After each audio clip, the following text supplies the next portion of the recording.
अस्सलामुअलैकुम वरहमतुल्लाहि वबरकातुहू। कैफ़ हालुकुम या तलबा तालिबात। माशाल्लाह अल्हम्दुलिल्लाह अना बिखैर। उम्मीद है आप सब ठीक होंगे, खैरियत से होंगे और अपने अरबी का सबक पढ़ रहे होंगे, समझ रहे होंगे। जी तो प्यारे बच्चों, जैसे कि आपको पहले भी बताया गया कि अरबी का मज़मून सिर्फ़ एक मज़मून नहीं है, बल्कि ये अल्लाह की पसंदीदा ज़ुबान है और हमारे लिए ये सीखना समझना हमारे ईमान का और हमारे दीन का भी एक लाज़मी जुज़ है, लाज़मी हिस्सा है। क्योंकि हमारा कुरान करीम को अल्लाह ने अरबी ज़ुबान में नाजिल फ़रमाया, तो जब तक हमें अरबी ज़ुबान से वाक़फ़ियत नहीं होगी तो हम कुरान को और दीन को सही मायने में नहीं समझ सकेंगे।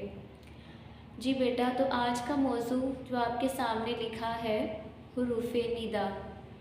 हुरूफ़े निदा क्या होता है, आज हम इसके बारे में पढ़ेंगे, इसकी तारीफ़ देखेंगे, इसका इस्तेमाल देखेंगे। हुरूफ़े निदा किसकी किस्म है हम ये देखेंगे और कुरान करीम में इसका इस्तेमाल किस तरह से किया गया है, इंशाअल्लाह ताला आज के सबक में हम सब सीखेंगे। जी तो प्यारे बच्चों, अब हम देखेंगे कि हमें हुरूफ़े निदा कहाँ से मिला और मुनादा किसे कहते हैं। आज जिन दो चीज़ों के बारे में हम समझेंगे तो हम ये देखेंगे कि उनकी असल क्या थी, असल से होते हुए वो किस तरह से हुरूफ़े निदा हमारे सामने आया। तो जिस तरह से आप देख रहे हैं कि सबसे पहले कलीमा, ठीक है, कलीमा हर बामारा लफ्ज़ को कलीमा कहते हैं। कलीमा के आगे से तीन अक़साम है, इसम, फ़ेल, हर्फ, ठीक है। इसम के आगे से दो मशहूर अक़साम है, इसम नाकिरा और इसम मारिफा, ठीक है, इसम नाकिरा और इसम मारिफा।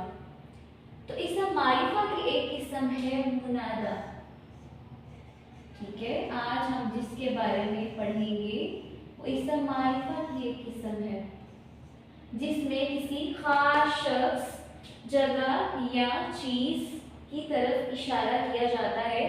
आज का हमारा एक मौजू होगा मुनादा। तो मुनादा किसकी किस्म है, मारिफा की, और मारिफा इसम की, ठीक है।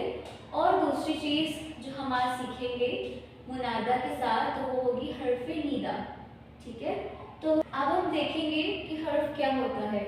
जैसे कि आपको पहले भी बताया गया कि हर्फ अकेला कोई मायने नहीं देता जब तक कि उसके साथ फ़ेल या इसम ना लग जाए।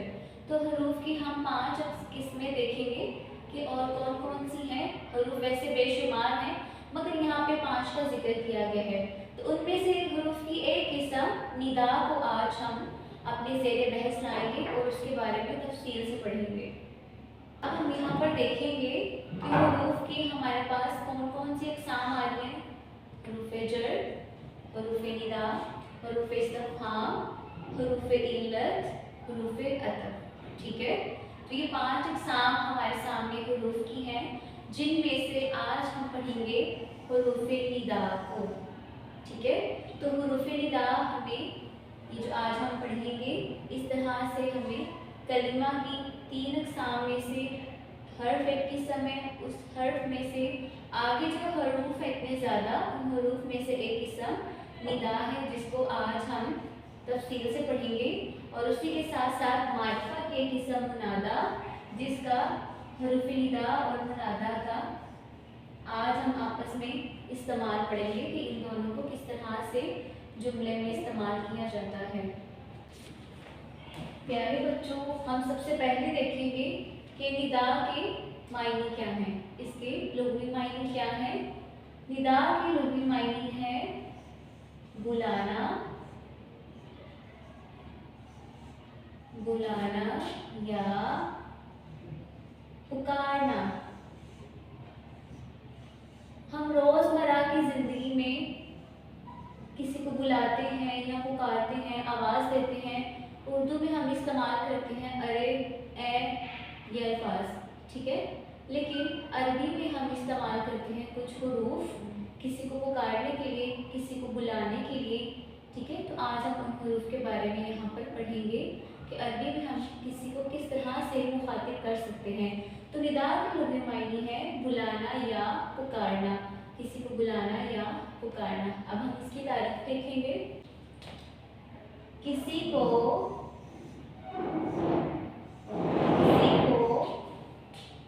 पुकारने के लिए किसी को पुकारने के लिए जो अल्फाज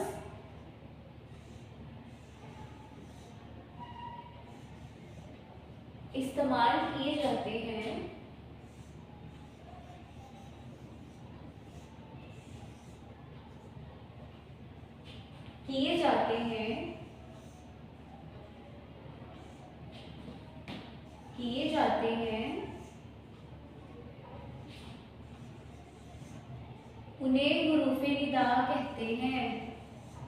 उन्हें हुरूफ़े निदा कहते हैं।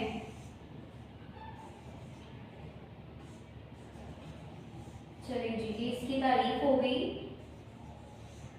किसी को पुकारने के लिए जो अल्फाज इस्तेमाल किए जाते हैं उन्हें हुरूफ़े निदा कहते हैं, ठीक है। उन्हें हुरूफ़े निदा कहते हैं। और जिसको पुकारा जाए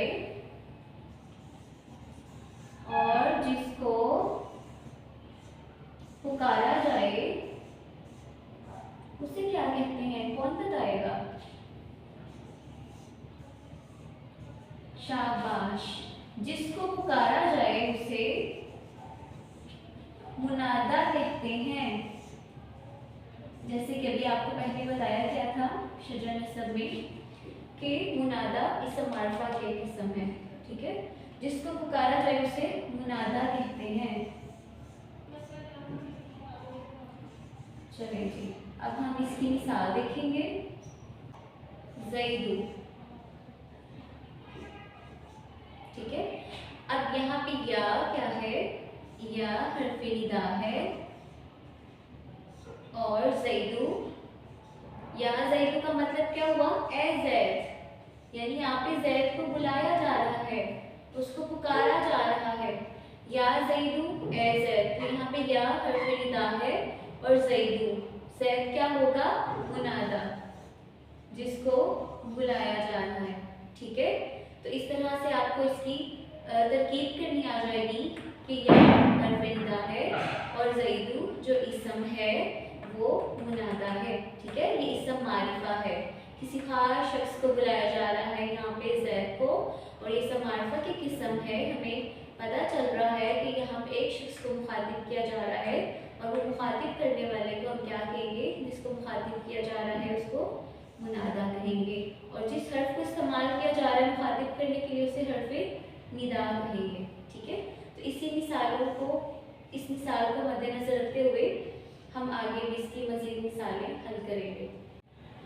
जी प्यारे बच्चों, आपको सामने एक हर्फ लिखा नज़र आ रहा है, या, ठीक है। तो या हर्फ़े निदा का एक बहुत मशहूर और मारूफ़ और ख़ास हर्फ है जो ज़्यादातर कुरान करीम में यही इस्तेमाल किया गया है। वैसे तो हुरूफ़े निदा 5 हैं, या, अया, हया, आई, ठीक है। मगर हम ज़्यादातर कुरान करीम में या को ही लिखा देखेंगे।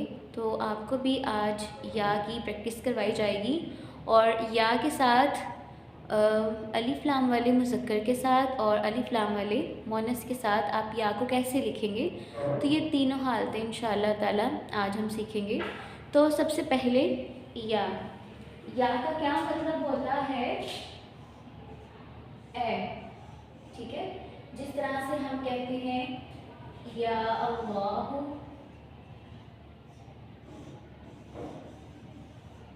या अल्लाह, तो इसका क्या मतलब हुआ? ए अल्लाह। जब हम दुआ मांगते हैं, हम अल्लाह को मुखातिब करते हैं, ए अल्लाह। इसके अलावा कुरान करीम में बेशुमार मकामात पे आप ये लिखा देखेंगे, अल्लाह ताला ने मुख्तलिफ अंबिया को मुखातिब किया है, या मूसा, क्या मतलब होगा इसका? ए मूसा। और किसी नबी को मुखातिब करने का आप मुझे बताएं जो आपने पढ़ा हो। शाबाश। या इब्राहिम। या इब्राहिम। या इब्राहिम। ठीक है, क्या मतलब हुआ इसका? ए इब्राहिम।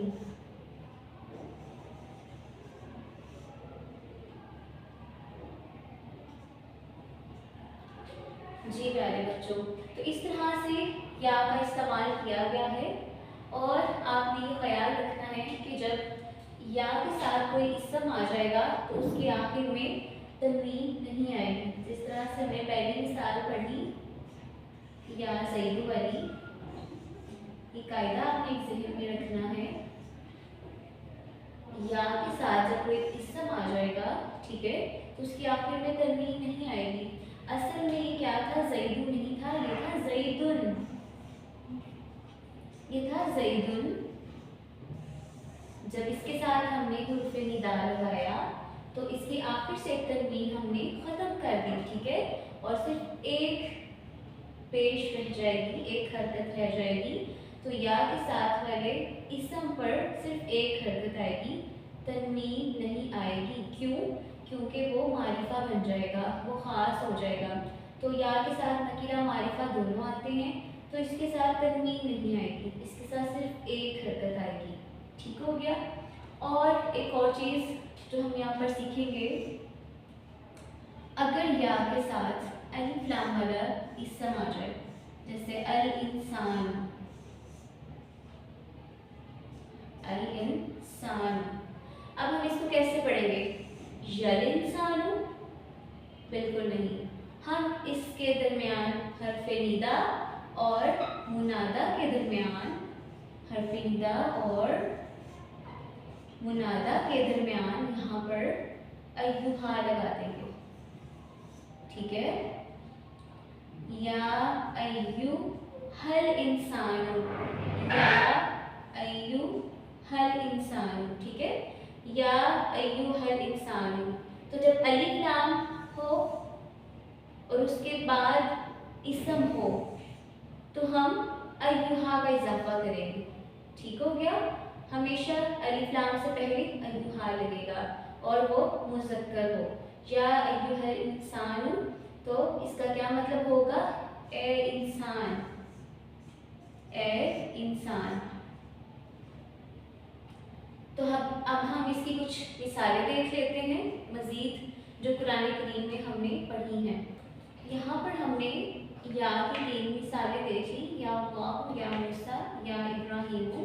अब या अय्युहा, जैसा कि आपको बताया गया कि अलिफ लाम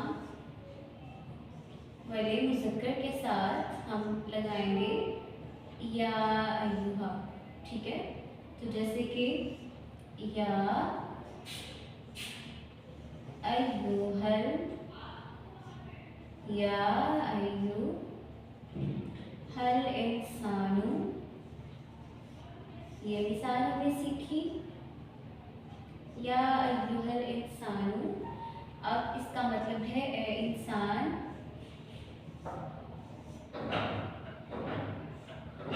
दूसरी मिसाल मुझे कौन बताएगा? जी ईमान, आप बताएं। शाबाश।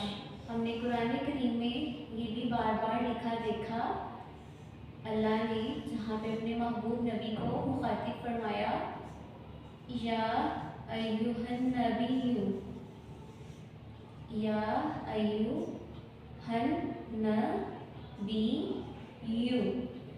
या अय्युहन नबिय्यु, ठीक है। अलिफ लाम आ रहा था यहाँ पर नबी के साथ, तो फिर हमने निदा और मुनादा के दरमियान में अय्युहा का इजाफा किया। इसका मतलब भी यही होगा कि ए नबी। इसके साथ एक और मिसाल हम लिखेंगे, या अय्युहर रजुलु,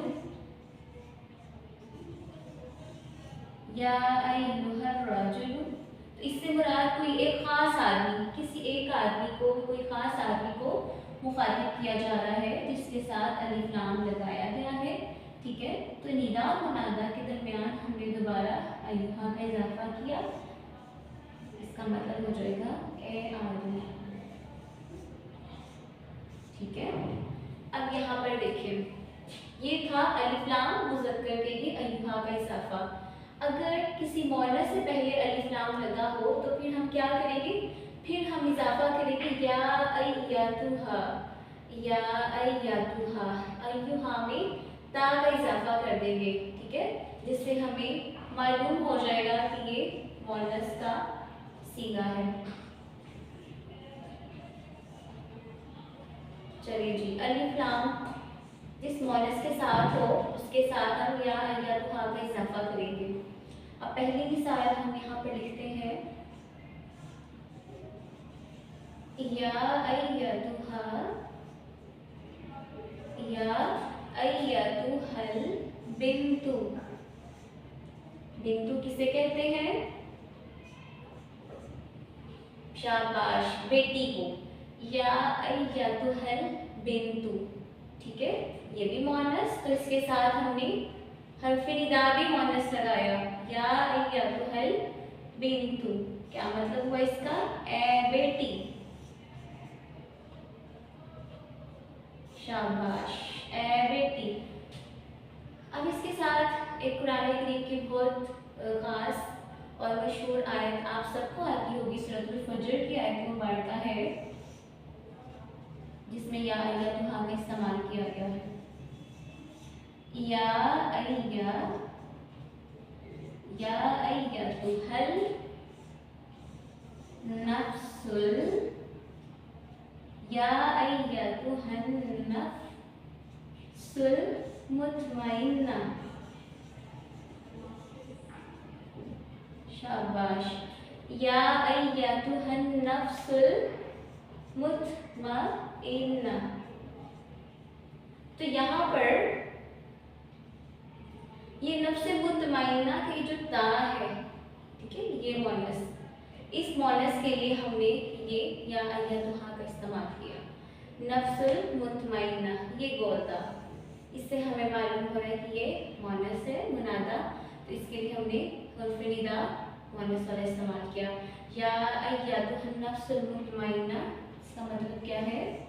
ए मुतमइन जान, ए मुतमइन जान, ए राज़ी हो जाने वाली जान, उस रब की तरफ लौट जाओ। ठीक है, इस आयत का ये मफ़हूम है। तो प्यारे बच्चों, हमने आज सीखा या अय्युहा और या अय्यतुहा का इस्तेमाल किस तरह से हम रोज़मर्रा करेंगे और कुरान करीम में किस तरह से किया गया है। तो आप सब मुझे कुछ मिसालें बताएंगे कुरान करीम की आयत को मद्देनज़र रखते हुए कि आपने किस आयत में या का इस्तेमाल देखा, या अय्युहा का इस्तेमाल देखा और या अय्यतुहा का इस्तेमाल देखा। इसकी निशानी आप सब इनफिरादी तौर पर अलग अलग करके दिखाएंगे। प्यारे बच्चों, आपके सामने ये 5 खाली जगह लिखी गई हैं। आप देखेंगे हुरूफ़ निदा के मौजू को मद्देनज़र रखते हुए आपको जो इस्तेमालात बताए गए या के, या अय्युहा के और या अय्यतुहा के, आप इन पांचों खाली जगह में देखेंगे कि कहाँ पर या लगाएंगे, कहाँ पर या अय्युहा और कहाँ पर या अय्यतुहा आएगा। अलिफ लाम की अलामत देखें, आप साथ में मुअन्नस की अलामत देखें और ये देखते हुए आप इन खाली जगह को बेहतरीन अंदाज में पुर करें। उम्मीद है आप इसको पुर कर सकेंगे। आप ये मश्क इसकी बार बार घर दोहराई करें। जी प्यारे बच्चों, आप अपना अमलुल बैत बहुत ध्यान के साथ कीजिएगा। अपना बहुत ख़याल रखें। अल्लाह ताला आपका, हमारा सबका हामी और नासिर। अल्लाह हाफ़िज़, फ़ी अमानिल्लाह।